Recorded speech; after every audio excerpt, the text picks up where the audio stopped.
कि कल यानी 12 तारीख को शाम के 7:30 बजे के आसपास मसौड़ी थाना को सूचना प्राप्त हुई कि मनीचक गांव के पास कुछ अपराधकर्मी संभवतः एक युवक को किडनैप कर लिए है, उसे मार पीट रहे हैं, उनके पास हथियार भी है और संभवतः उसकी हत्या कर देंगे। सूचना मिलते ही मसौड़ी के एडिशनल एसएचओ दल के साथ वहां पहुंचे। घटनास्थल पे पहुंचते ही अपराधकर्मियों के द्वारा उन पे फायरिंग कर दी गई। इस क्रम में एडिशनल एसएचओ श्री राहुल कुमार को पैर में गोली लगी, साथ ही एएसआई संजय को एक गोली हाथ स्क्रैच करती हुई निकली। जवाबी कार्रवाई में पुलिस के द्वारा भी फायरिंग की गई। पुलिस की फायरिंग को देखते हुए अपराधकर्मी वहां से भाग निकले और जो पटना में अपर थानेदार और एएसआई को गोली मारने वाला अपराधी इनकाउंटर में ढेर हुआ है। मसौड़ी में शुक्रवार की शाम किडनैपिंग केस में पुलिस और अपराधियों के बीच भीषण मुठभेड़ हुई थी। अपराधियों की फायरिंग में मसौड़ी थाने के अपर थानेदार राहुल कुमार और एएसआई संजय कुमार को गोली लगी। पुलिस ने मोर्चा संभालते हुए एक अपराधी हैदर को गोली मारकर ढेर कर दिया। ये मुठभेड़ शुक्रवार की देर शाम की बताई जा रही है। मसौड़ी थाने से महज 400 मीटर दूर मनीचक तालाब के पास एक खेत में हुई। दोनों ओर से करीब 12 गोलियां चली।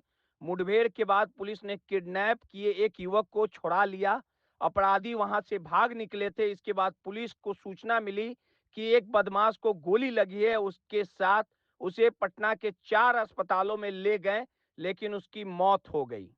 कैमरे के फ्रेम में देखिए कि किस प्रकार से इस पूरे घटनाक्रम का दृश्य है और किस प्रकार से एनकाउंटर में अपराधी अब ढेर हो चुका है।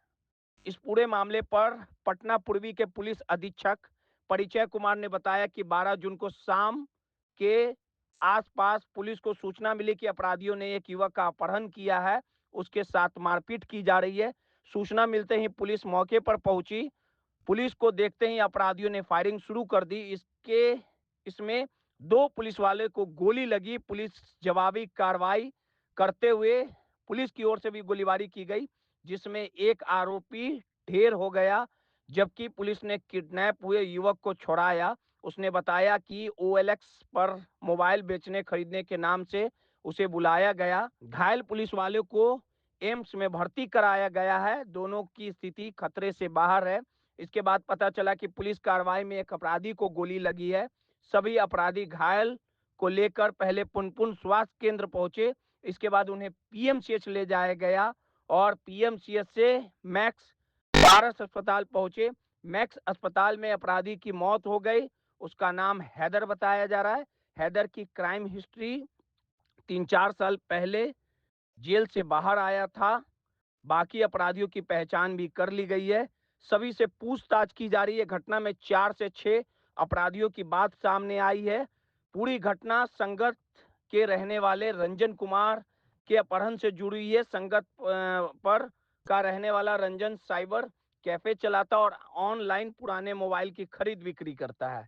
मोबाइल के पैसे के लेन देन को लेके 6 हथियारबंद अपराधी कार से आए और रंजन को कॉल कर तालाब के पास बुलाया।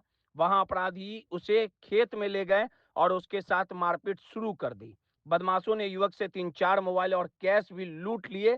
अपराधी रंजन को पहचान कर ले जाने लगे। स्थानीय लोगों ने जब उसे बचाने की कोशिश की तो गोली मारने की धमकी देकर उसे पीछे हटा दिया। इसके बाद लोगों ने डायल 112 को थाने की सूचना दी।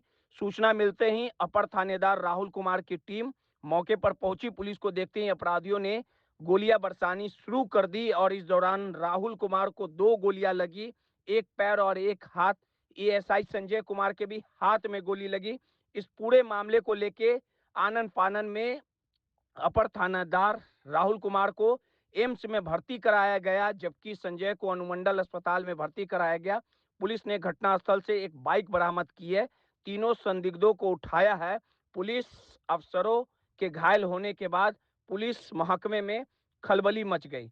दरअसल आपको बताते हैं कि 6 अपराधियों की पहचान कर ली गई है। जांच के दौरान पता चला कि इस वारदात में तकरीबन 6 अपराधी शामिल थे। मृत अपराधी की पहचान मोहम्मद हैदर के रूप में हुई है। पुलिस जांच के सामने आया कि हैदर का आपराधिक इतिहास रहा है। उसके खिलाफ कई संगीन मामले दर्ज हैं। मोहम्मद हैदर को पूर्व में हत्या के एक मामले में मसौरी पुलिस गिरफ्तार कर जेल भेजी थी। कुछ महीने पहले ही वो जेल से बाहर आया था। पुलिस का कहना है कि इस पूरे मामले में शामिल अन्य अपराधियों की पहचान कर ली गई है और अन्य की गिरफ्तारी के लिए लगातार छापेमारी की जा रही है। इस पूरे प्रकरण पर सिटी एसपी पूर्वी परिचय कुमार ने क्या कुछ कहा है, पहले उनके बयानों को सुनवाते हैं। ये पहले भी मैंने इन्फॉर्मेशन दी थी। ये कल यानी 12 तारीख को शाम के 7:30 बजे के आसपास मसौड़ी थाना को सूचना प्राप्त हुई कि मनीचक गांव के पास कुछ अपराधकर्मी संभवतः एक युवक को किडनैप कर लिए है, उसे मार पीट रहे हैं, उनके पास हथियार भी है और संभवतः उसकी हत्या कर देंगे।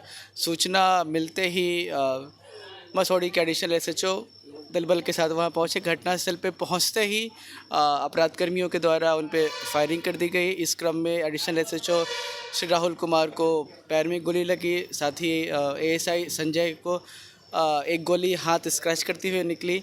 जवाबी कार्रवाई में पुलिस के द्वारा भी फायरिंग की गई।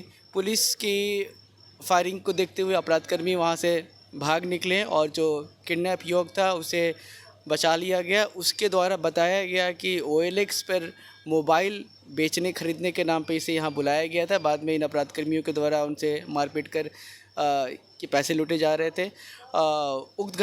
ये घटना के बाद जो घायल पुलिसकर्मी हैं उनको बेहतर इलाज के लिए एम्स में एडमिट किया गया।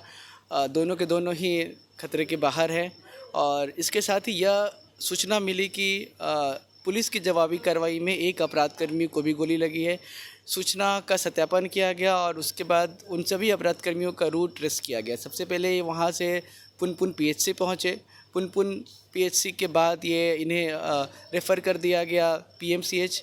सभी अपराधकर्मी घायल अपराधकर्मी को लेकर PMCH पहुँचे। फिर वहाँ से वो मैक्स हॉस्पिटल गए और मैक्स हॉस्पिटल के बाद यहाँ पारस हॉस्पिटल आया, जहाँ पे उक्त अपराधकर्मी की मृत्यु हो गई और उसके साथ आए अन्य अपराधकर्मी यहाँ से फरार हो गए। और जो मृत अपराधकर्मी है उसकी पहचान मोहम्मद हैदर के रूप में हुई। उसकी फैमिली को ही उसके जो सहयोगी अपराधकर्मी थे उनके द्वारा बुलाया गया है। और ये जो मृत अपराधकर्मी है इसका क्रिमिनल हिस्ट्री भी है। अभी कुछ टाइम पहले मसौड़ी से एक हत्या के मामले में जेल गया था, 3-4 महीने पहले ही ये जेल से निकला था। इसके अलावा इस घटना में शामिल जो अन्य अपराधकर्मी हैं उसमें से भी कुछ अपराधकर्मियों की पहचान कर ली गई है और कुछ को डिटेन करके उनसे पूछताछ भी किया जा रहा है और अन्य अपराधकर्मियों की गिरफ्तारी के लिए लगातार छापेमारी चल रही है। कितने अपराधी थे? घटना में कुल 4 से 6 अपराधकर्मियों की बात निकल कर आ रही है। अभी इसका पूरा सत्यापन करना है। जो प्रमुख अपराधकर्मी है उसकी मृत्यु हो गई, जैसे कि मैंने आपको बताया जी। और आगे की पुलिस पहले से तैयार नहीं थी। जो फिरार अपराधकर्मी है उनकी गिरफ्तारी होगी और उनके विरुद्ध विधि सम्मत कार्रवाई होगी। पुलिस पे हमला हुआ तो पुलिस ने आत्मरक्षा में फायरिंग की, जिसमें एक अपराधकर्मी को गोली लगी और फिर वहाँ से वो फिरार हो गए। और चूँकि उन्हें सही समय पे प्रॉपर इलाज नहीं मिल पाया, देरी हो गई, इस कारण फिर उनकी इलाज के क्रम में पारस हॉस्पिटल में मृत्यु हो गई। तो आपने साफ तौर पे सुना कि इस पूरे प्रकरण पर अन्य अपराधियों को गिरफ्तार करने के लिए पुलिस छापेमारी कर रही है। Bureau report.